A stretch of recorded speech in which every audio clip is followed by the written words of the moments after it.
Cuando nos ponemos a revisar la historia del montañismo y la escalada, vemos que el ascenso del día 8 de agosto de 1786 al Mont Blanc, la montaña más alta de Europa por parte del doctor Michel Gabriel Paccard y Jacques Balmat, se entiende como el punto de partida, el momento fundacional de toda la actividad. El Mont Blanc es una montaña simplemente gigantesca, una de las más prominentes del planeta, si es que hablamos de desnivel desde la base a la cumbre, y para los años de su primer ascenso tenía una reputación feroz, incluso sobrenatural. Bien sabía de esto el doctor Michel Gabriel Paccard, habitante del poblado de Chamonix, a los pies de aquella imponente montaña de hielo. Paccard era un hombre obsesionado con el Mont Blanc y durante años se dedicó a observar y estudiar la montaña para encontrar un camino plausible a la cumbre. Hombre de rigor científico, contaba además con un telescopio que utilizaba para monitorear periódicamente cambios en la montaña, como la prevalencia de avalanchas y la densidad de la capa del hielo, con el fin de poder encontrar por dónde adentrarse para finalmente poder descifrar a esta montaña. Paccard también contrató los servicios de otro habitante del Valle de Chamonix, el guía, cazador, coleccionista de cristales y experto conocedor de valles y montes, Jacques Balmat. Balmat ya había intentado el Mont Blanc con anterioridad y como Paccard también estaba absolutamente hechizado por su cumbre. Así, para la última luna llena del verano de 1786, el par se puso en marcha hacia su objetivo, provistos tan solo de unos grandes bastones que utilizaban para superar dificultades y apoyar el peso del cuerpo, además de frazadas, comida y algunos instrumentos científicos. Tras pasar una noche a pies del glaciar de Besson, Balmat y Paccard se pusieron nuevamente en marcha en la madrugada del 8 de agosto y 11 horas más tarde ya se encontraban en el Gran Plató de la montaña, territorio previamente inexplorado y desde donde aún les restaban 900 metros para poder llegar a la cumbre. A primeras horas de la noche de ese mismo día, Jacques Balmat y Michel Gabriel Paccard llegaron a la cumbre del Mont Blanc, donde se tomaron algunas mediciones barométricas y de temperatura antes de bajar rápidamente de vuelta al valle. Efectivamente, lo de Paccard y Balmat es histórico, un logro motorizado por el espíritu científico tanto como por el de exploración.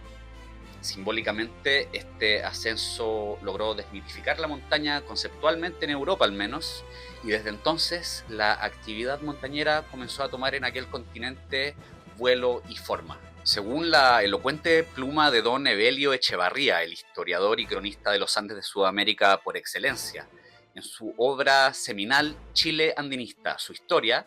la hazaña de Balmat y Paccard, abro comillas, auguraba una época en la que el ser humano, dedicándose a la ciencia y rindiendo culto a la diosa razón, podía aspirar a horizontes insospechados. Se auguraban los tiempos modernos e irrumpía la luz donde había habido tinieblas, cierro comillas. Aquí es importante aclarar que la épica de los franceses en el Mont Blanc no fue la primera vez que algún europeo llegó a una cumbre utilizando métodos complejos.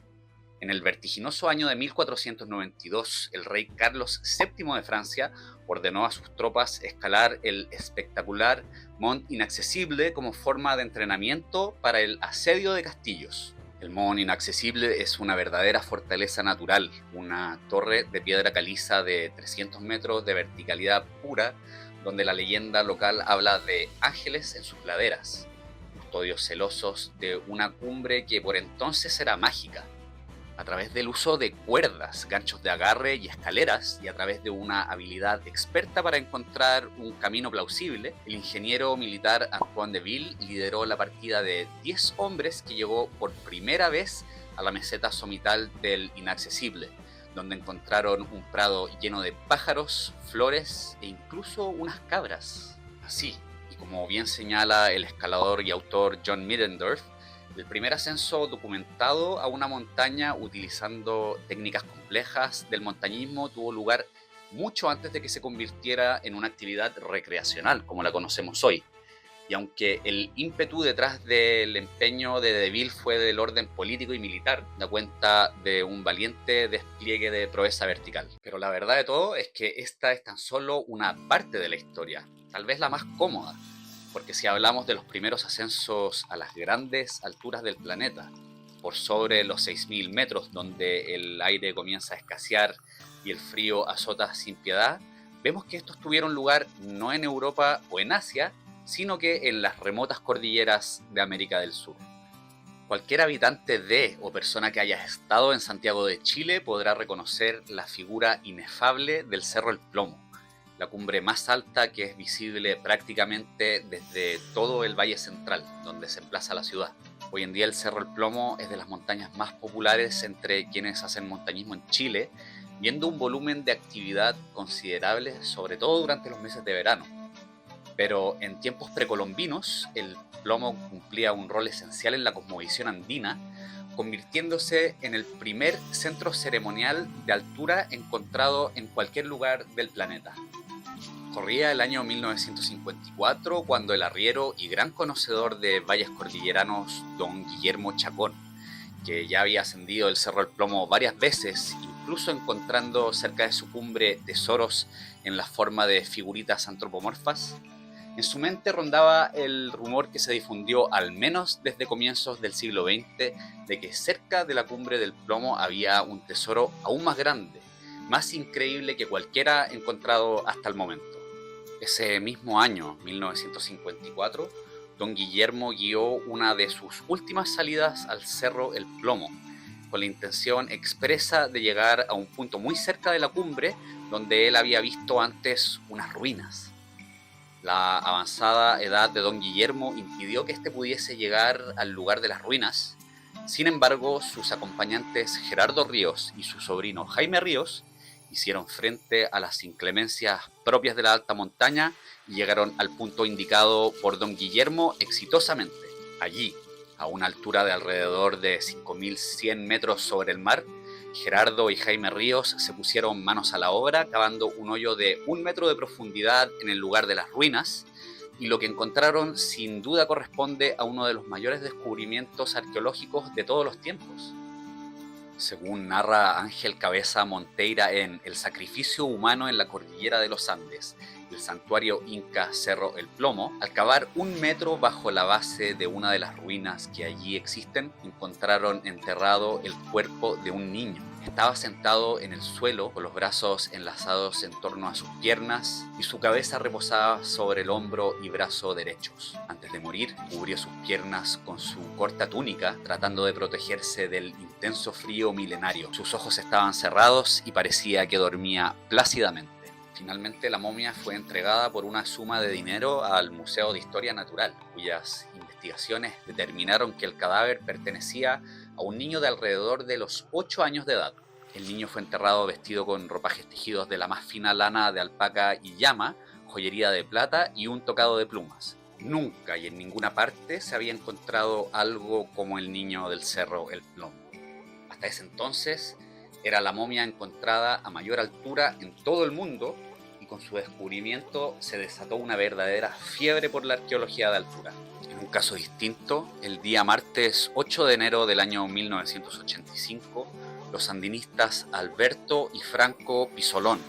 Juan Carlos y Fernando Pierobón y Gabriel Cabrera se encontraban ascendiendo el monte Aconcagua cuando, a una altura de alrededor de 5.300 metros, encontraron una distintiva pirca acompañada de un peculiar montículo. Y grande fue su sorpresa cuando, al acercarse a las estructuras, encontraron plumas. Primero pensaron que se trataba de los restos de un cóndor muerto, hasta que encontraron un cráneo humano. Ahí supieron que estaban ante algo importante, pero no tocaron nada y siguieron con su intento de cumbre de la Aconcagua. El lugar donde encontraron esta extraña pirca lo memorizaron, y el día 23 de ese mismo mes, los hermanos Pisolón, los hermanos Pierobón y Cabrera volvieron a la Aconcagua y lograron desenterrar del lugar donde habían encontrado la extraña pirca una momia cubierta de hielo de 30 kilogramos de peso. Al igual que en el caso de la momia del niño del plomo, la momia encontrada en el Aconcagua corresponde a un menor de edad, y desde que se encontró está bajo el cuidado del Centro Científico Tecnológico CONICET de Mendoza. La evidencia, al igual que en el caso de la momia del plomo, apunta a un sacrificio con motivos religiosos, conocido como Capac Pocha, donde niños y niñas provenientes de todas y cualquier provincia bajo dominio inca eran ofrecidos como sacrificio ante los dioses. La capacocha era un ritual complejísimo y el sacrificio de niños en santuarios de alta montaña es tan solo una expresión, tal vez la más brutal y la más fascinante, del apego a un orden cosmológico que exigía ofrendas permanentemente. Cada uno de estos impresionantes descubrimientos llevados a cabo en los Andes centrales de Chile y Argentina es impresionante por sí mismo, pero tal vez sea aquel descubrimiento realizado por el estadounidense Johann Reinhardt y la argentina Constanza Ceruti cerca de la cumbre del volcán Yuyayaco de más de 6.700 metros de altura, el más asombroso de todos. El volcán Yuyayaco se ubica en la frontera norte de Chile y Argentina y se trata de una de las grandes cumbres compartidas entre ambos países. El primer ascenso moderno a esta cumbre fue llevado a cabo por Bion González y Juan Harzheim en 1952. En esa oportunidad, cerca de la cumbre, González y Harzheim encontraron un atado de leña, además de una serie de pircas. Desde aquel momento, expediciones posteriores al Yuyayaco dieron con más restos del paso de seres humanos por las altas laderas del volcán, y ya para los años 80 el reconocido arqueólogo estadounidense Johann Reinhardt comenzó a hipotetizar respecto a la existencia de momias en las alturas del Yuyayaco. Finalmente, y en el marco de una expedición financiada por la National Geographic Society en el año 1999, Reinhardt unió fuerzas con la especialista argentina Constanza Ceruti y la hipótesis que él barajaba en torno a la existencia de restos humanos en el Yuyayaco fue confirmada. Muy cerca de la cumbre no se hallaron una, sino 3 momias incas, una adolescente de alrededor de unos 15 años de edad, una niña de unos 6 y un niño de 7 que lamentablemente sufrieron el mismo destino que aquellos niños encontrados en las faldas del Plomo y de la Concagua. Actualmente estas momias se encuentran en exhibición en el Museo de Alta Montaña de Salta. Para mí, lo más fascinante de todo esto es que el niño del Plomo, la momia de la Concagua y las momias del Yuyayaco representan tan solo una fracción del fenómeno, según la información recabada impecablemente por don Evelio Echevarría en su obra Chile Andinista. Su historia, para el año 1999 se habría encontrado evidencia del paso de seres humanos en al menos 70 cumbres de Argentina, Chile y Perú. Con toda esta información a mano podemos ver y entender que los incas son en realidad los verdaderos precursores del montañismo de altura a nivel mundial. Ni en los Himalaya ni en otras grandes cordilleras de Asia se ha encontrado algo similar, y en lo que se podría entrar a hilar más fino sería en cuánto se corresponde la actividad andinista precolombina con el espíritu montañero moderno.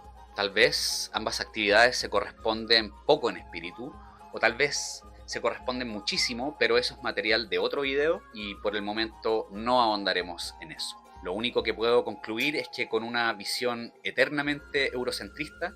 difícilmente las altas cumbres alcanzadas por los incas vayan a ser reconocidas alguna vez a nivel global por lo que realmente fueron, los verdaderos ascensos fundamentales en el montañismo.